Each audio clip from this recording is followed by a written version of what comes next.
Hey, this is Sabrina, Monarch of Monarch Astrology and Magic of the Spheres podcast. I am finally here a few days into the transit of Neptune and Aries to talk about Neptune and Aries. This will be a bit of a hot take, big think transmission about the transit. There are some really amazing astrologers and astrology videos like breaking down Neptune and Aries from a historical context. I think when outer planet transits happen, sometimes, like Neptune and Aries, none of us have been alive for that before. So this is a new experience for all of us. But if we look back in history, there's some things that we can dig up or think about on a collective scale. But I want to talk about Neptune and Aries from a archetypal standpoint and just share some of the mystical ideas that I have around it, given that Neptune is a planet that highly relates to mysticism. So when Neptune entered Aries that very day, pretty much around the time of the ingress, I was visited by an experience of fear. And I was visited by an old fear that I hadn't really contended with for a while, which was interesting. I'll come back to that as like part of my own divination process of Neptune and Aries, maybe bringing us into contact with some more base emotions as part of our spiritual process moving forward. But if we back up, I want to give a little bit of context about Neptune and Pisces. And right, Neptune and Pisces feels very like oceanic, womb like, held by the universe, held in the unconditional love of God, spirit, source. And I wonder if you went down spiritual rabbit holes, spiritual development when Neptune was in Pisces, um, if you had the experience of encountering ideas like the world of Abraham Hicks, for example.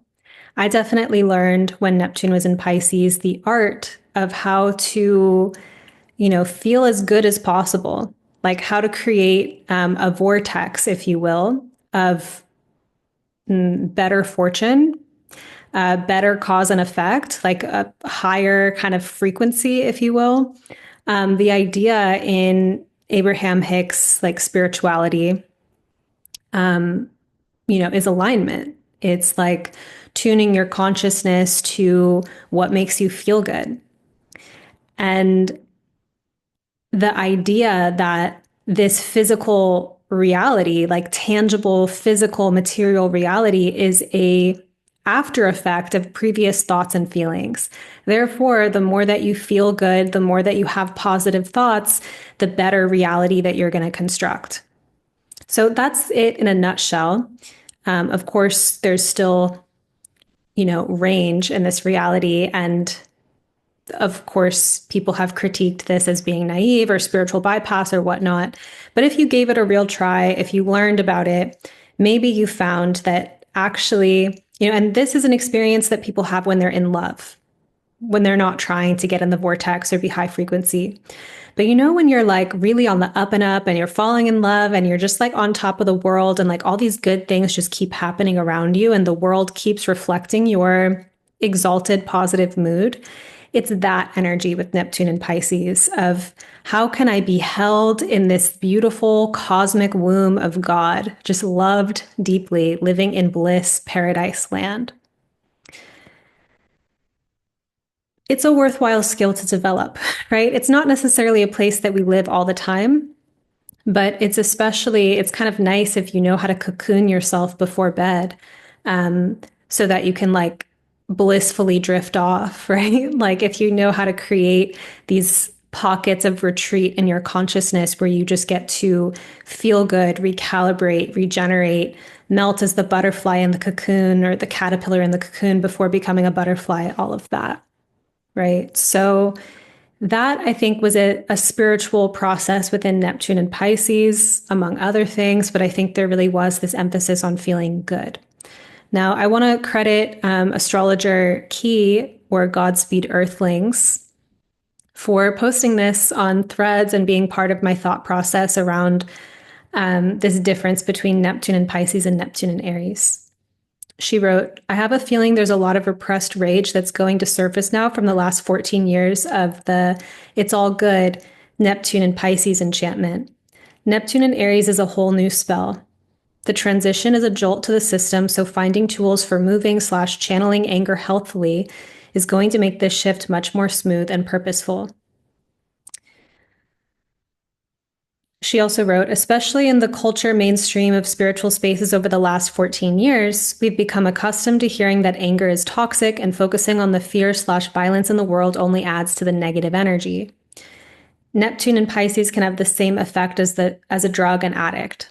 Neptune in Pisces especially is the sedative, deceptively lulling us away from pain. That does not mean it's healthy to move away from the pain/reality and toward the drug. So that was key. I'll leave the link to her socials in the notes. So pairing that with my own personal divinatory experience, the synchronicity of being visited by fear. I think at the moment, right, like Pluto is in Aquarius. So just a little side note that's important to presence here. A power move in the times ahead is developing a stronger nervous system. We are encountering so much information on a daily basis. If you are tuned in or plugged into the news, the media, etc., there is a lot of destabilizing information, and this has been going on for some time because of the age of information, but I think it's only intensified with Pluto in Aquarius. And so if we do not have strong nervous systems, we can be very knocked off course, like just kind of fucked up for the day because of something that we read. And although it might be bearing witness to travesties of the moment or travesties in history in the making, it does not set people up to, be participants in creating a beautiful or dream reality. If there's so much trigger, stress, trauma response being activated that people are like really unable to be here and be cogent and present and creative. So building a strong nervous system is part of an evolutionary necessity right now, as I see it with Pluto and Aquarius and what's happening. So then bring in Neptune and Aries, right? And this kind of spiritual shift of I'm the actor now, like I'm taking initiative, I'm taking action. My body needs to be prepared to deal with my instincts. And while Neptune was in Pisces, if being a bliss bunny and I had many an experience while Neptune was in Pisces of playing with these spiritual principles and reality and choosing when I woke up in the morning that it was going to be a fantastic, phenomenal day, right? And like noticing like reality shift and morph around my optimism and having these miraculous peak experiences show up just because I believed it was possible. Right? Like that is the mystic gift of not attaching onto the present moment. You see beyond the present moment into what's possible and you incarnate possibility through that. So in that kind of headspace, dwelling on fear, anger, negativity, etc., while connecting you to your humanity, it doesn't necessarily offer like a spiritual boost, and it doesn't necessarily support you in dreaming like something better. But now I think that the mood is really shifting, and we can compare it to this kind of Pisces to Aries journey of Pisces is the cosmic womb, right? It is the oneness from which we all come from and return to. And Aries is a birth. And to basically be leaving that like lulled, comfort, sedative experience, which may have been a cocoon, like it may have been a resource, I think there's increasing invitation to become more active and dynamic, and also to take more spiritual accountability for our base humanity. And why this matters is that whatever spiritual judgments or whatever judgments we have about base emotions, and by base emotions, I mean fear, anger, rage, grief, humiliation, Any terror, right? Like these kind of emotions that we don't necessarily put on top of a pyramid of, high up there emotions that we aspire to be inside of. And the ignoring of them or the neglect of them is like at a human level problematic, at a spiritual level also problematic. Why that is, um, if Neptune represents glamour or smoke and mirrors or the enchantment field, right? It does represent like source and deep spiritual truths as well as illusion. It could be looking at the way that our base emotions become a fog. And if we're not lucid or conscious of them, if we've disowned them, we are set up to be delusional by them.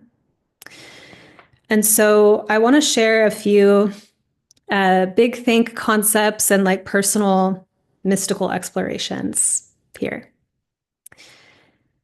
So, the big think part, you may have heard me talk about this before because it is an idea that I talk about all the time and I'm obsessed with. And after I learned it, it was like up there as like an important thing to know. So, this was brought forth by Robert Bellah in his book, Religion and Human Evolution, where he's tracking the evolution of religion in culture, but instead of just going back through human history, he actually goes back into the history of the biological evolution of the mammal. And in this, because we are born vulnerable, right? We do not hatch from eggs. We're not like reptiles. Because we don't hatch from eggs fully formed and ready to survive on our own, and we come here unable to survive in our infancy unless we are taken care of by our elders, our family. There is a development of care among mammals, right? Being able to attune to what the young need, being able to cherish the young, right? Like babies are so cute, like loving them, wanting to nurture them. Like that is, you could look at it in a very dry way as like love is this evolutionary survival thing. I don't like to look at it that way. I like to think that love exists in the cosmos and expresses through, this kind of biological thing. But care, love was developed because this is how we essentially survive as mammals. Then, if we complicate this or just develop it more, again, this is still Robert Bellah's scholarship. Baby mammals of all kinds, humans, kittens, bear cubs, lion cubs, when we're babies, the adults of our family, village, tribe, they take care of shelter and food and protection, right? Ideally. And inside of that is formed what's called a relaxed field. So everything's taken care of on the perimeter by the adults that are cognizant of threat, danger, needs, etc. And baby mammals with nothing to do to further the survival of the species besides simply existing during this time of, not being fully developed, they play, right? You just have animals chasing each other, play wrestling, little kids playing house, making up games, playing out theatrical things. So play is this, and play as an expression of joy, right? If we want to give it an archetypal connection to Leo or something like that, to creation, creativity, it requires safety. And when animals are traumatized, right, or have not had safe conditions, they may be able to, warm up after, being given love. Humans, especially, also have this capacity to rewrite, neural loops that are trauma based and heal and repair and come back into the ability to play and be spontaneous after experiencing trauma. Um, but yeah, there's this basic connection that if we're safe, we naturally play. Inside of this play, for humans, this turned into singing, it turned into dancing, it turned into music making. And early humans noticed that their songs, their dances, their music was changing the weather and making the hunt go better. So this became the origin of ritual, which then, is the precursor to religion, where it got increasingly codified, crystallized, social standardized, and all of that. But it comes from this very primal ability to play and the way that play actually, there is an impact that it has in the world around us. So this is a mystical experience that we have access to when we unlock our ability to play. Because sometimes when we're moving through the world, we're trying to make things happen. We can be in a Saturnian frame, where we're paying our bills, we're going to clock into work, we're making our paycheck, we're doing things like we're checking things off a list, we're doing things right to get certain cause and effect results. Play is a different frequency in terms of how reality kind of morphs and mutates and speaks back to us inside of us being in a play state. So I will loop this. I will make a connection of why I shared this. So just bookmark that whole thing.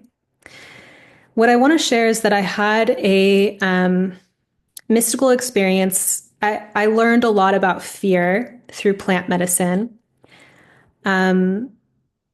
Like I was given some teachings about fear.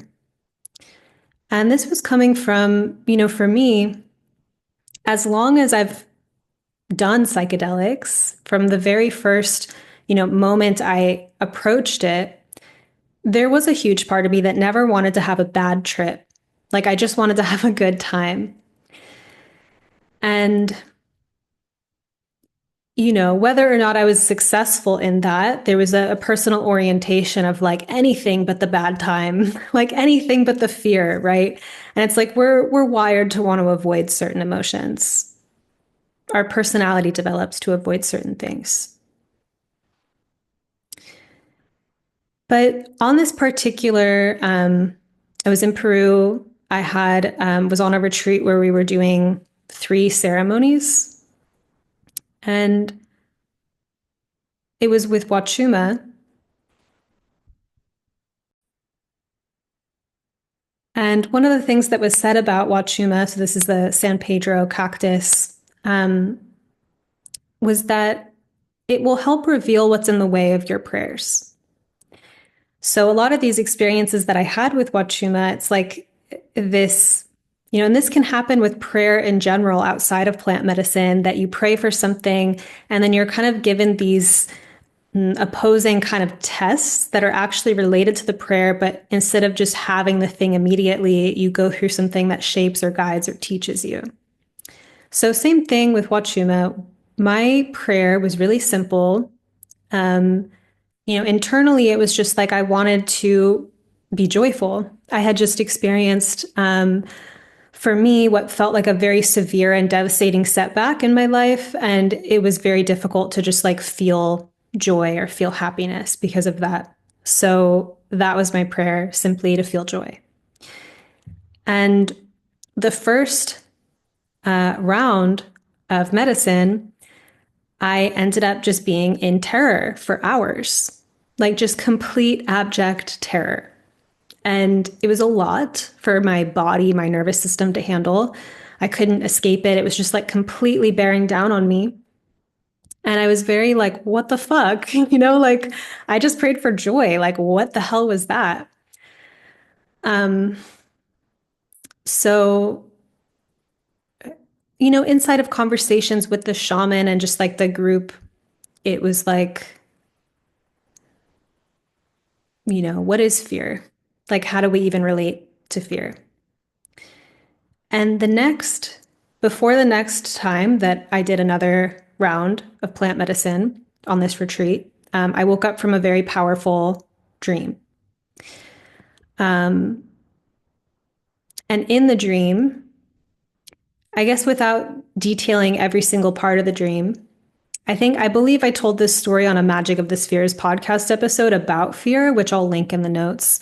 But the important thing to get about it was that I ended up seeing an expanse. Like it was like this epic, beautiful, like street party. And I was lucid. It was like so enchanting and beautiful. And there was this pool that like panthers were swimming in. And I was like swimming with these panthers, and there were black cats, like just kind of prancing throughout the scene. And in some sense, these like shadow beings, these cats, were representative of fear. But instead of being like all up in my face and like completely consuming my consciousness, the world was so much bigger and more expanded. And there was just like fear just kind of hopping and frolicking through the whole scene. And at the end of the dream, I experienced my whole spine lighting up like blue electric, vibrating with ecstasy. And it was like, oh, that's the joy that I prayed for. And as I was, making sense of the entire dream symbolism and the whole experience I was having, I realized from those plant medicine journeys and that time in my life that I had always thought about fear as something to just not have, as something to be above, as something to conquer.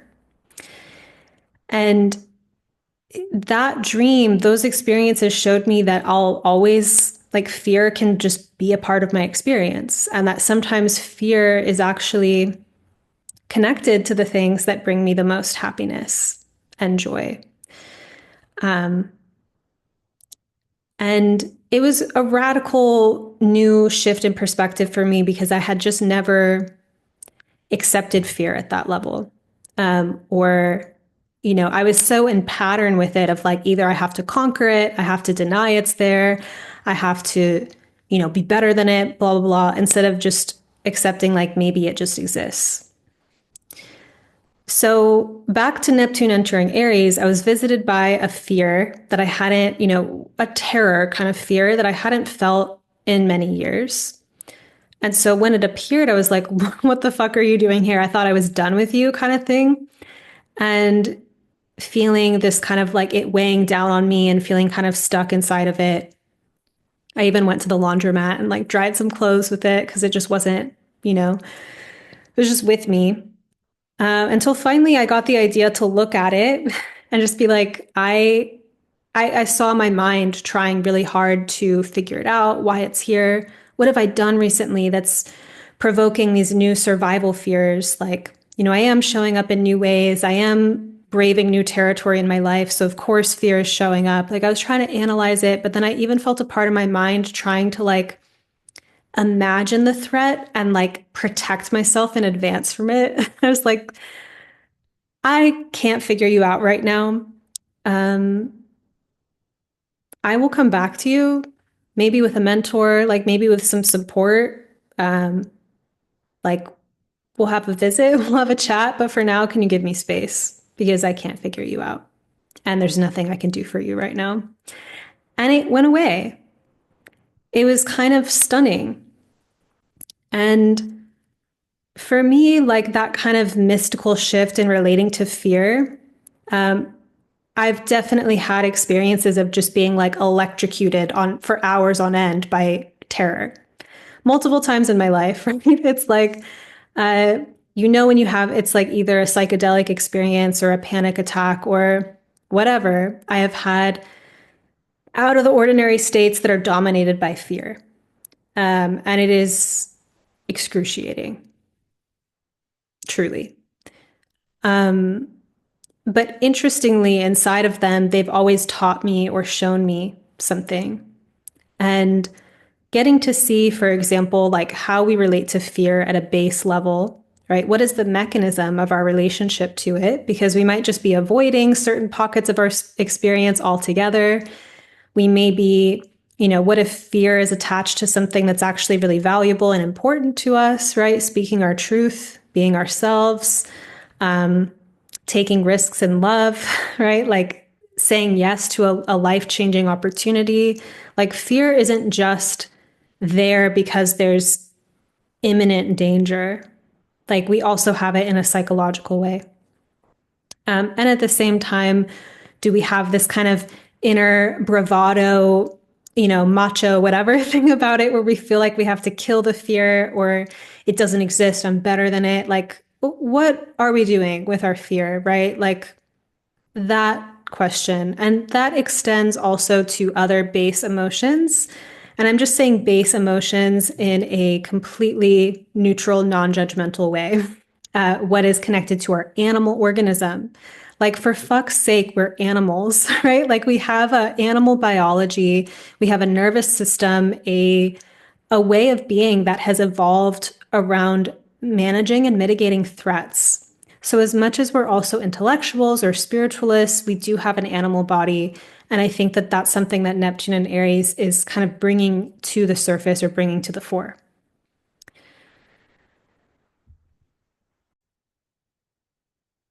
So, I did say I was going to loop in why I was talking about baby mammals.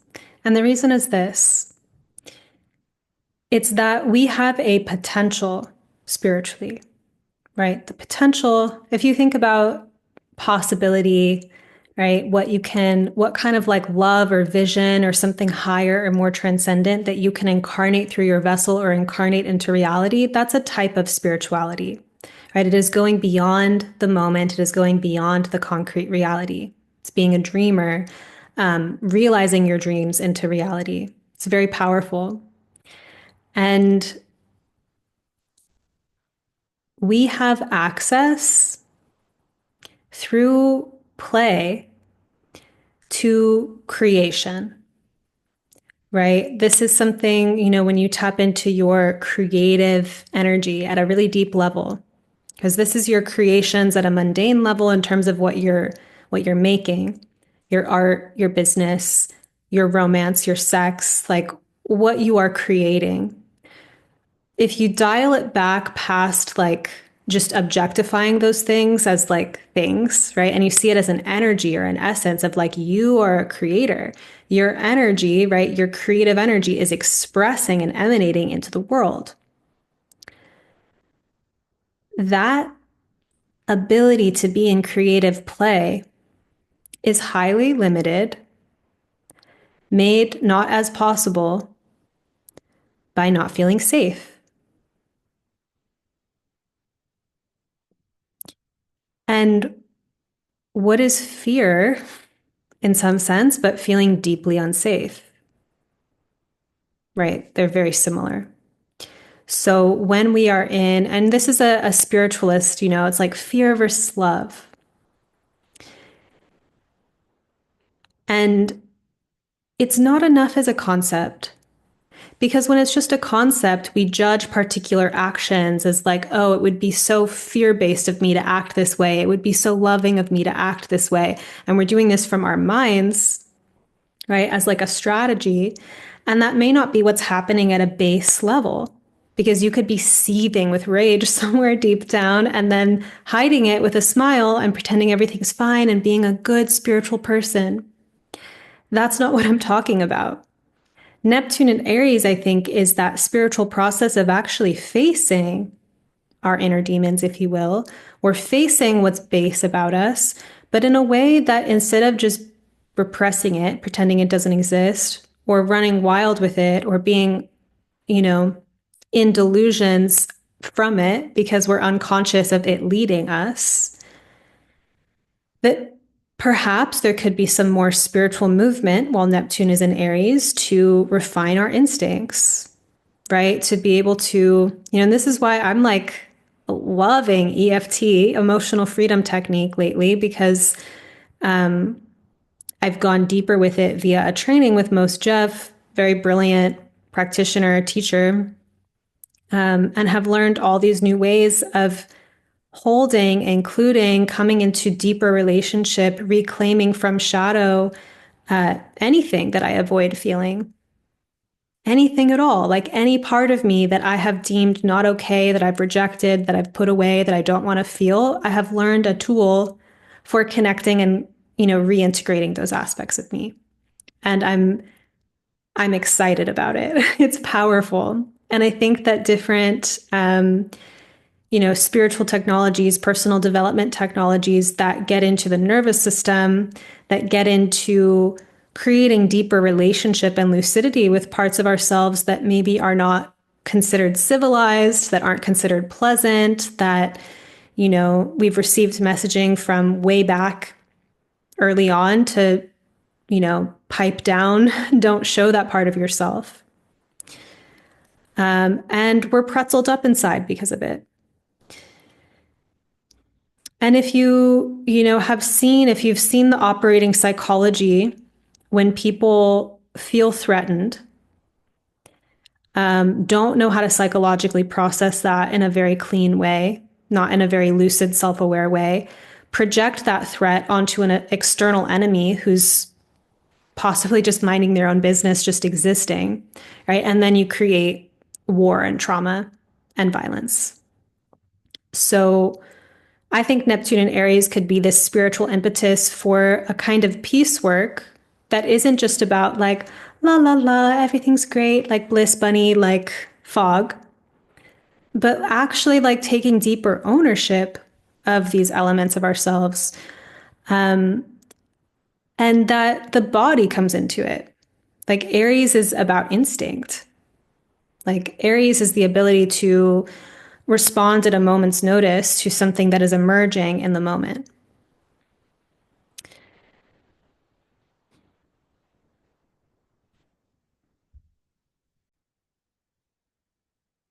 And also, a higher spiritual principle of Neptune and Aries that I want to highlight is where we realize the war inside of our own minds, inside of our own heads. And the gift of really realizing that internally before creating delusional warfare in the world around us.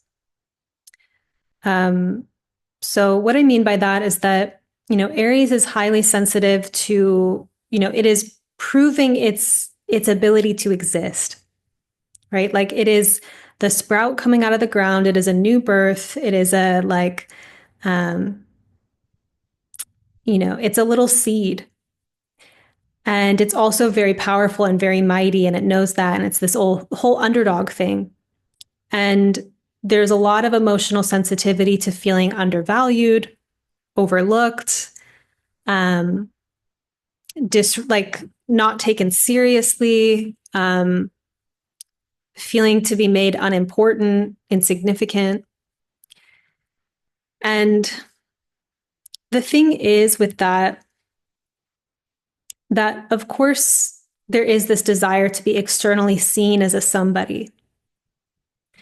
But there's also a part of ourselves that we don't think is somebody, right? That's why it hurts, or that's why it's so triggering. And people will have these whole external wars, have a whole bone to pick with other people. It's this whole thing out there without attending to the part of them that is feeling hurt. Actually, we can really mask our wounds and the part of us that's feeling hurt with like a big, scary bulldog, thing on the outside. We get puffed up and bigger in Aries. And that's valid in situations where you actually do have to defend yourself. But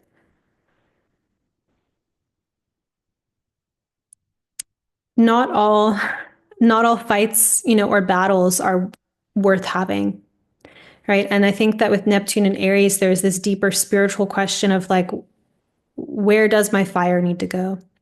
Because, I'm really like right now I'm listening to Madelyn Moon's Artist of Love. I am really loving this book. But she's talking about basically making art in relationships or making art with your own energy, making art in the moment. And that you can do that with with your triggers, right? That instead of shutting down or just like closing someone out of your heart, like you open the space for some play wrestling or like dancing to like rage music together, or just like these different ideas to bring play, to bring heart into the moment, whether through yourself or with another person.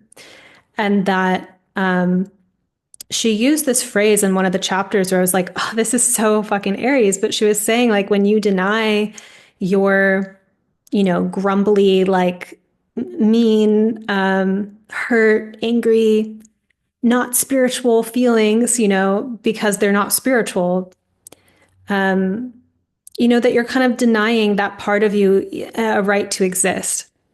Right to exist is a really Aries type of phrase, right? So it doesn't mean that our anger or pain needs to create like a revenge plot or a war or some kind of external harm to another. But that anger, that trigger, that hurt might, it's something for us to be with and to relate to. And that is a skill that is not that common in some sense, right? Like we have a lot of personality and ego defenses against feeling some of these things to begin with. We have a lot of ways of being like civil and being good with them. We have ways of just being totally unconscious with them and creating drama and trauma in the world. But how much spiritual, like artistic refinement do we have with playing with the energy of our own fire and doing something more transcendent, which is a Neptune word, with it? Which doesn't mean cutting ourselves off from our root or our fire or what's happening in our body and being above it, but actually like incarnating into the charge, into the fire, and expressing it in a way that actually brings more love into our experience and into the world around us. So obviously this video is not a full-on instruction on how to do that, but presenting that these are some of the evolutionary things that we're learning how to do. Because if Neptune and Aries isn't about, ignoring our base emotions in the favor, in being spiritual or being civil, etc., and not being so delusional or careless or reckless with these things either. It's like, what is the more transcendent option? And that the result that it has, it's not just about being a better person or something like that. The result of feeling the intimacy, the self connection, the self validation, the you matter, you exist with ourselves when we have a more intricate relationship to what's emerging within us. And if you think about, the collective of people that have these pockets of pain, these pockets of deep hurt that they can't touch, that they can't access directly, but that they're swirling in a vortex of trauma behaviors around, and that the culture is doing that together, it's like, what brave, courageous kind of spiritual work to actually take personal accountability for what we have going on under there. And to realize greater possibility inside of the play of being human, right? Like if we come back to the primal human discovery of song and dancing as a way to alter the reality around us, I mean, to me, that also says that it doesn't matter if we're good at singing or good at dancing. Like there's almost a kind of like rightness in the human to just like have access to that kind of joy and play through our bodies, to be expressive, right? But making music, like being playful, being creative, is different than war. And I think that that type of pent up frustration, agony, disempowerment, etc., that turns into these kind of violent actions, it's like there wasn't any other intervention of what was possible. There was just a continued fear response, survival response, trauma response, explosion. And at a spiritual level, rather than just not feeling angry or not feeling fear or trying to deny the existence of those things, incarnating into a deeper level of stewardship of our life force, of our fire, and the deeper mystical creative opportunities of relating to parts of ourselves that we are protected deeply from. So I think I'm going to leave it at that. The Evolutionary Astrology Intensive that's beginning May 6th. You may have seen me announce this on my mailing list or on social media, but it is actually the final round, the final live cohort before this course transforms. I've been teaching it for 8 years. It's epic. And part of me wishes I could teach it this way forever because it is such a gem. And I love this, cohort experience. This intimate container to learn astrology together to become fluent over a 5-month period. There's so much more happening in the classroom beyond astrology, right? Astrology, this language, this lineage that I've been steeped in and sharing, it was the first lens that I found. I found it in spiritual crisis, spiritual emergence, awakening in my early 20s. It deeply helped me at that point in my life. But as a lens, as a way of looking at reality, it kept giving.